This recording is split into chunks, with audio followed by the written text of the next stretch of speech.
अलग इसकी टीम होगी, जो भी होगी 2 लोगों की, 4 लोगों की, 8 लोगों की, 10 लोगों की होगी, क्या है ये टीम। और ये टीम इसे इसका जो ऑपरेशन है और इसे मैनेज करती है कि ये किस तरह से भाई रेगुलर ऑपरेट हो, ताकि इसमें कोई बग्स ना आए, अगर आते हैं तो रियल टाइम में किस तरह से उस बग्स को हम निकाल पाए। और इतना जब कंपनी खर्च कर रही है तो कंपनी क्यों इसे एक्सटेंड करेगी विदाउट एनी रीजन। कुछ ना कुछ तो बड़ा रीजन होगा ना, तभी जाके इसको एक्सटेंड करना पड़ रहा है मजबूरी में। मिस्टर ऐश ऐसा नहीं चाहते कि भाई इसको एक्सटेंड करते रहे और आपको हवा में वो झुलाते रहे, ऐसा बिल्कुल वो नहीं चाहते। ऑन पैसिव को आपने समझा ही नहीं। ऑन पैसिव को अगर आपको समझना है तो आपको कल का विजन है ना उसको देखना पड़ेगा, आपको कल के लिए सोचना पड़ेगा। ऑन पैसिव आपके कल की जरूरतों को पूरी करेगी। जो पिक्सल साइज है वो 720 है और ओ कनेक्ट 12K की बात करते हैं हम। ओ कनेक्ट में हमारा जो अभी करंट जो पिक्चर क्वालिटी आप देखते हैं ना, ये हाई एचडी है 1080 पिक्सल। और उसके बाद 4K हम सपोर्ट करते हैं, अगर आपके पास डिवाइसेस अच्छे तो डेफिनेटली 4K रिजोल्यूशन में आप आपका वीडियो चला पाएंगे। साथ ही साथ यहाँ पे 8K और 12K का टेस्ट हो चुका है। और यहाँ पर जो कमर्शियल वर्जन हम मार्केट में लॉन्च करने जा रहे हो, इतना मिनिमम प्राइजेस में, अफोर्डेबल प्राइजेस में मार्केट में आएगा कि लोग उसको देखकर शॉक हो जाएंगे। जो एक्चुअल जो आईटी के लोग है ना, वो शॉक हो जाएंगे, क्योंकि उन्होंने एक्सेप्ट ही नहीं किया था कि मार्केट में ये सारी चीजें आएगी। बट उन्होंने जब इसको देखा ओ कनेक्ट को, उन्होंने सब्सक्राइब किया, अपना मीटिंग भी उस पर स्टार्ट किया और उनका एक्सपीरियंस बहुत अच्छा रहा, क्योंकि अच्छा डिवाइस है उनके पास, तो उसने बहुत अच्छा सपोर्ट किया ओ कनेक्ट को। अब यहाँ पे एक क्वेश्चन ये भी आता है कि ओ कनेक्ट सिर्फ हाई रेजोल्यूशन डिवाइस को ही सपोर्ट करेगा? हमारे पास तो बेसिक सा एंड्रॉइड फोन है, क्या उस पर नहीं चलेगा? तो क्या फायदा, क्योंकि सभी लोगों के पास तो हाई रेजोल्यूशन डिवाइस नहीं होंगे। इतने महंगे फोन तो हर कोई यूज नहीं करता है, इतने महंगे लैपटॉप तो हर कोई यूज नहीं करता है। तो ऐसा बिल्कुल नहीं है। इसका जो एक्चुअल कमर्शियल वर्जन लॉन्च होगा अभी एआई इंटीग्रेशन के साथ, वो बहुत ज्यादा स्मूथ होगा और इसमें ये जो प्रॉब्लम हम फेस कर रहे हैं ना, ये प्रॉब्लम नहीं होंगे। ठीक है। और उनको मैंने और बाकी टूल्स भी बताए, जैसे ओ ट्रैकर के बारे में उनको बताया, उनको मैंने ओ स्टॉप के बारे में बताया, ओ कैप्चर, ओ डीड, और मैंने उनको डोमेन होस्टिंग जो हमारा ओ डोमेन है उसके बारे में बताया। और उनको कहा कि हमारा अभी आईकैन जो अथॉरिटी है, उन्होंने ऑन पैसिव को अथोराइज कर दिया है। दुबई का मैंने उनको हमारा ब्रांडिंग बताया, उसके बाद हैदराबाद का ऑफिस बताया, इजिप्ट का हमने ऑफिस बताया, कंपनी का विजन बताया।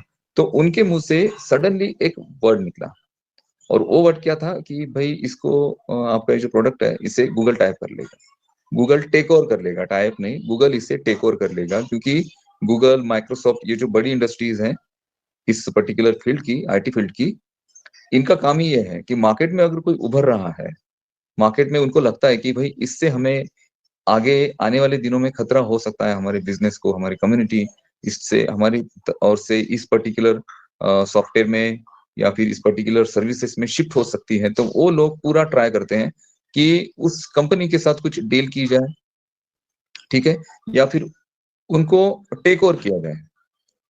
तो उन्होंने कहा कि ये टेक ओवर कर लेगा गूगल। मैंने कहा नहीं, गूगल टेक ओवर हमें नहीं कर सकता है, क्योंकि हम एक सिंगल प्रोडक्ट के साथ नहीं है, पहली बात। दूसरी बात, हमारा कस्टमर बेस हमारे पास ऑलरेडी क्रिएट किया हुआ है। जो ये 14 लैक्स हम जो फाउंडिंग मेंबर अकाउंट्स है ना, ये ऑलरेडी कस्टमर बेस क्रिएट किया गया है। और इसके अलावा कंपनी जो अपना ब्रांडिंग कर रही है पिछले 1.5-2 सालों से, वहां पे जो कस्टमर बेस हमारे पास है, और वो लोग रेडी हैं हमारे प्रोडक्ट्स को परचेस करने के लिए।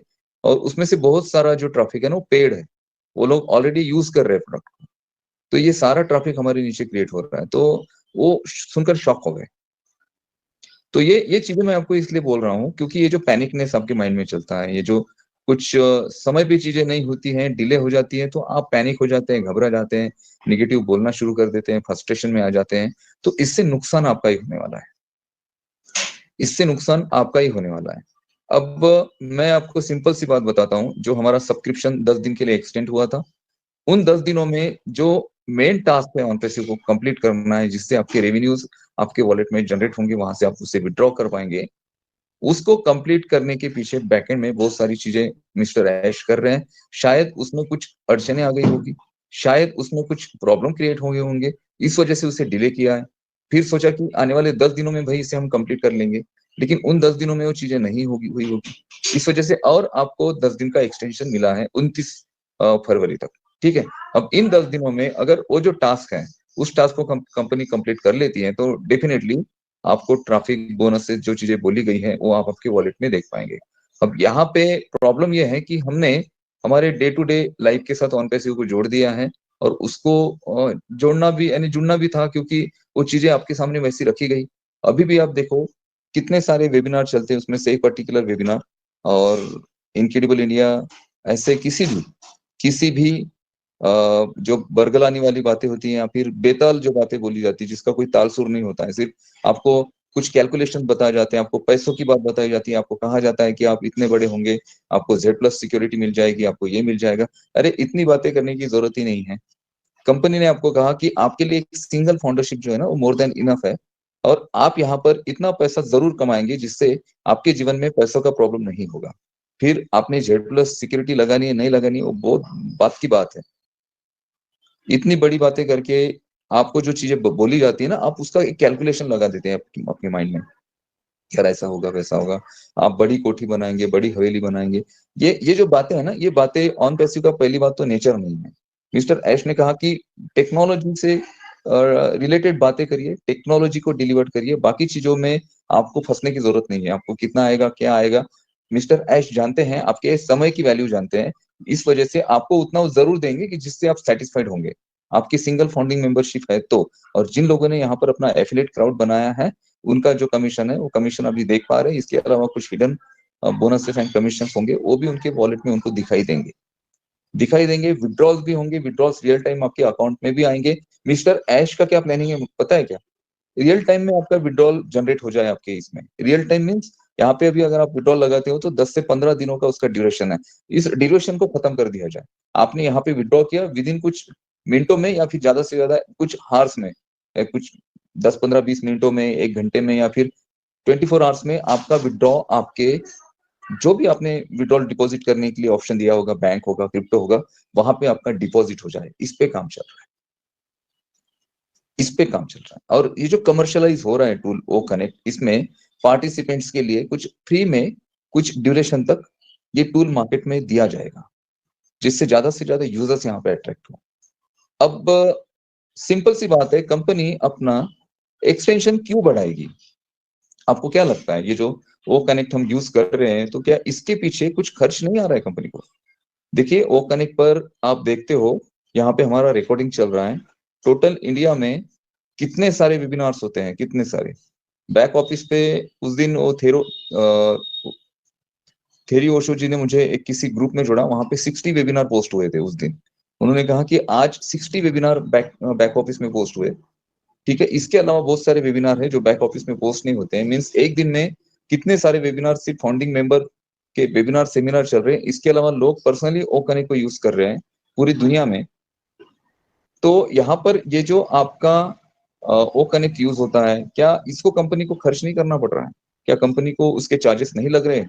दूसरी बात, यहाँ पर देखिए अभी ये रिकॉर्डिंग चल रहा है, इस पर्टिकुलर सेशन जो हम कर रहे हैं इसका, और इसका रिकॉर्डिंग क्लाउड पे स्टोर होता है। क्लाउड पे ऑन पैसिव का अपना खुद का क्लाउड है, जहां पर आप आपकी रिकॉर्डिंग स्टोर कर सकते हैं ओ कनेक्ट की। अगर जूम में आपको रिकॉर्डिंग स्टोर करनी है या रिकॉर्ड करना है, तो जूम आपका इंटरनल जो डेटा स्पेस होता है, मीन्स इंटरनल जो आपकी मेमोरी होती है, जो आपने हार्ड ड्राइव दिया है आपके डिवाइस को, उसमें वो स्टोर करेगा।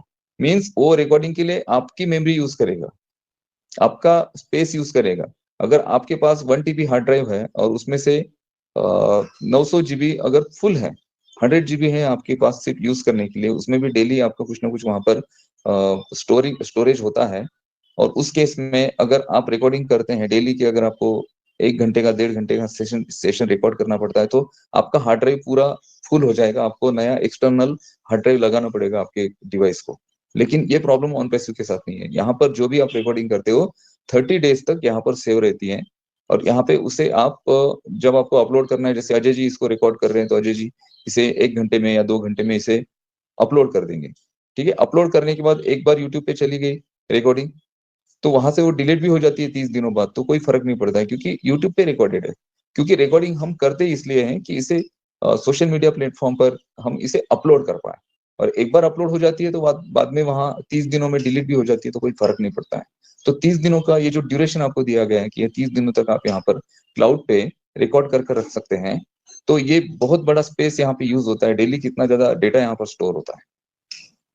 और इसको पर्टिकुलर टूल को यूज करने के लिए जो हम यूज करते हैं ना, तो इसके पीछे कुछ ऐसा नहीं है कि बस आपने ओ कनेक्ट यूज करना शुरू कर दिया तो ओ कनेक्ट को जो इसका प्रोग्राम ऑपरेशन है, मीन्स इसका जो प्रोग्रामिंग ऑपरेट होता है उसको मेंटेन करना भी बहुत ज्यादा जरूरी है, जिसके लिए स्पेशल कंपनी की टीम होगी जो इसका प्रोग्रामिंग और ऑपरेशन मेंटेन कर रहे होंगे।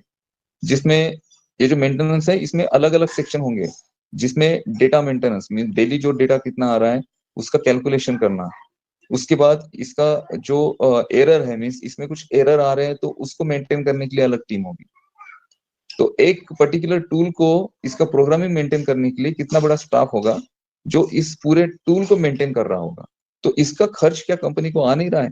हर दिन जितने वेबिनार सेमिनार होते हैं ना, तो ये सारा स्टाफ उसमें इन्वॉल्व होता है कि भाई जो सेशन चल रहे हैं इसमें कोई बग्स ना आए, कोई फॉल्ट ना आए, यहाँ पे सेशन ठीक से चले, कुछ इश्यूज है तो उसको हम कलेक्ट करें, उस पर हम काम करें। तो कंटिन्यूसली टीम, स्पेशल टीम है वो करने के लिए जो काम कर रही है। हर टूल के लिए एक अलग टीम होगी, क्योंकि वो कनेक्ट का डिपार्टमेंट अलग होगा और बाकी अलग जो प्रोडक्ट है उसके भी डिपार्टमेंट्स अलग होंगे और रखने ही पड़ेंगे अलग अलग, क्योंकि सभी लोगों को अगर एक ही टूल का टास्क दिया जाए तो मिक्सअप हो जाएगी चीजें। वो ना तो ओ कनेक्ट का कुछ इशू सॉल्व कर पाएंगे, ना ओ ट्रैकर का कर पाएंगे। तो अलग अलग इसके सेक्शंस होंगे, अलग अलग इसकी टीम होगी, जो भी होगी 2 लोगों की, 4 लोगों की, 8 लोगों की, 10 लोगों की होगी। क्या है ये टीम? और ये टीम इसे इसका जो ऑपरेशन है और इसे मैनेज करती है कि ये किस तरह से भाई रेगुलर ऑपरेट हो, ताकि इसमें कोई बग्स ना आए, अगर आते हैं तो रियल टाइम में किस तरह से उस बग्स को हम निकाल पाए। और इतना जब कंपनी खर्च कर रही है तो कंपनी क्यों इसे एक्सटेंड करेंगी विदाउट एनी रीजन? कुछ ना कुछ तो बड़ा रीजन होगा ना, तभी जाके इसको एक्सटेंड करना पड़ रहा है मजबूरी में। मिस्टर ऐश ऐसा नहीं चाहते कि भाई इसको एक्सटेंड करते रहे और आपको हवा में वो झुलाते रहे। ऐसा बिल्कुल वो नहीं चाहते। ऑन पैसिव को आपने समझा ही नहीं। ऑन पैसिव को अगर आपको समझना है तो आपको कल का विजन है ना उसको देखना पड़ेगा, आपको कल के लिए सोचना पड़ेगा। ऑन पैसिव आपके कल की जरूरतों को पूरी करेगी,